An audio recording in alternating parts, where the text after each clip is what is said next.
1963 Morris Oxford. A little bit of a story with this one.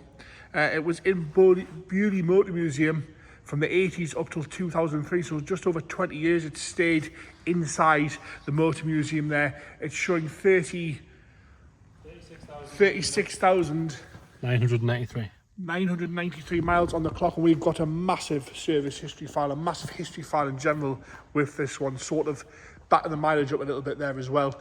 Like I say, it was in a motor museum until 2003.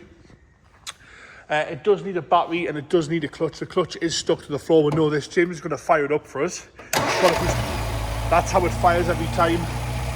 No problems at all there. Fires straight into life. No issues. Takeover's lovely and smooth. Like I say, it hasn't got a battery, so we've got our booster on. You can see how it starts up. Toby did drive it the other day, but the clutch is all the way at the floor, so it's got no clutch, so it's going to need that addressing. But it's been a long-term dry storage. Like I say, it was in the motor museum. The chrome work and the bright work's absolutely fabulous on it, which we're going to get round to in a second. I'm going to switch it off so you can hear it running there. It's lovely and smooth. James is going to take that off for us. We're going to knock it off, and then we're going to do the walk around video on this one. I'm going to have another look at the engine basically. Like I say, it's going to need a battery. It's going to need some light recommissioning.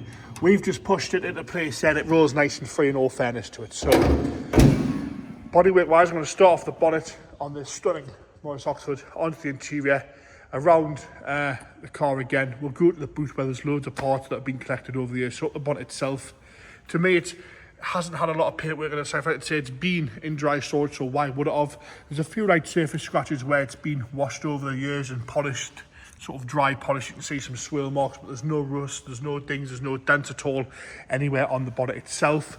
Again, the bright work's lovely all the way around, no corrosion around the windscreen or across the scuttle there.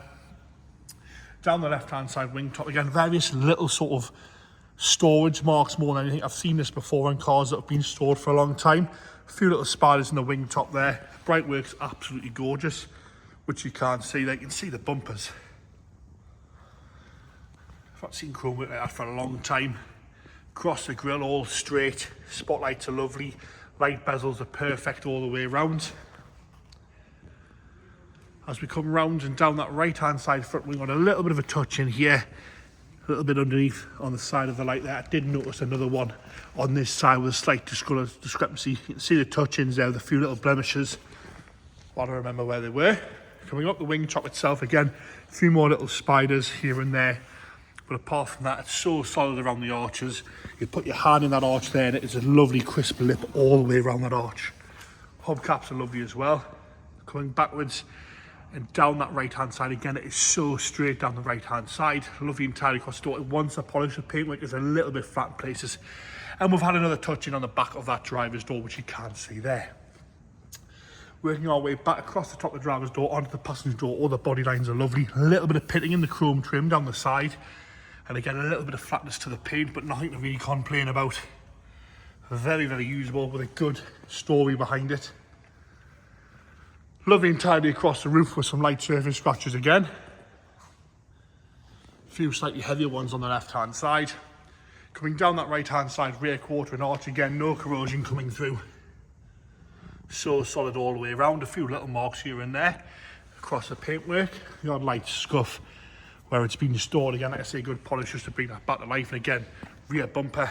I've got no complaints with the chrome work. It's so deep and shiny on the chrome. All the bright work's lovely on the over fenders. And again, so straight down that right-hand side. Up onto the boot lid itself again. Lovely and tidy across the boot lid, but it is a little bit flat with some swirl marks, just where I would think it's been wiped down every other week sort of thing.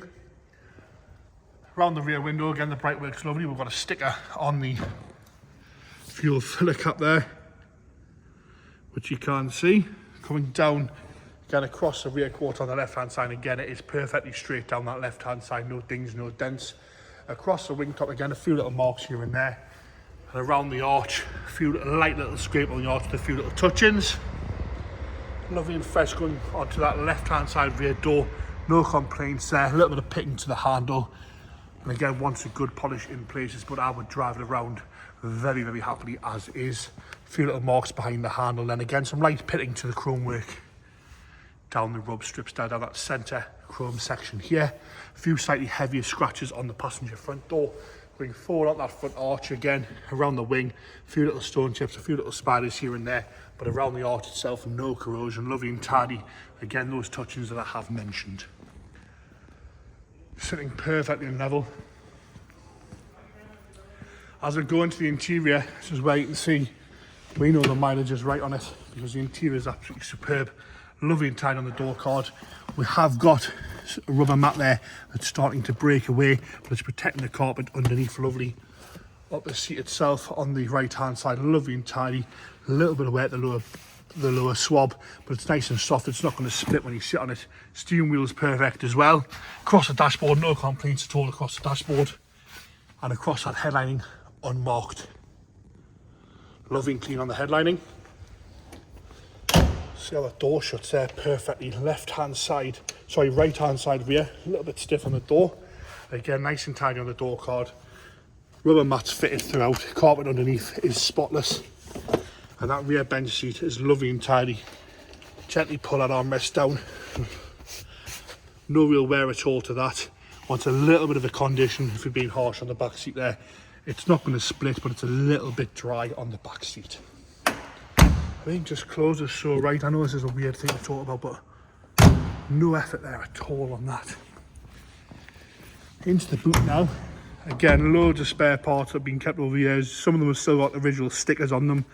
We've got loads of bits and pieces in the boot there, all come with the car. Onto that left hand side rear. Again, lovely and tidy on the door card. A little bit of fade to the armrest there. Lovely and straight across that whole left hand side on the rear bench seat there. Into that front door card left hand side again, lovely and tidy. And again, bit of wear to the seat, but it's lovely and soft on the front there. A little bit of discoloration on the insert swab there, but all nice and tidy. Lovely and tidy across the whole front end. And there you have it. The Morris Oxford there. Great history file. James will detail all the information on the website. Just under 36,000 there. You can see 36,993 there on the clock. Like I say, it wants a battery and it wants a clutch, but it starts on the button, that one. Massive history file, dry stored in the Motor Museum for nearly 20 years, this one.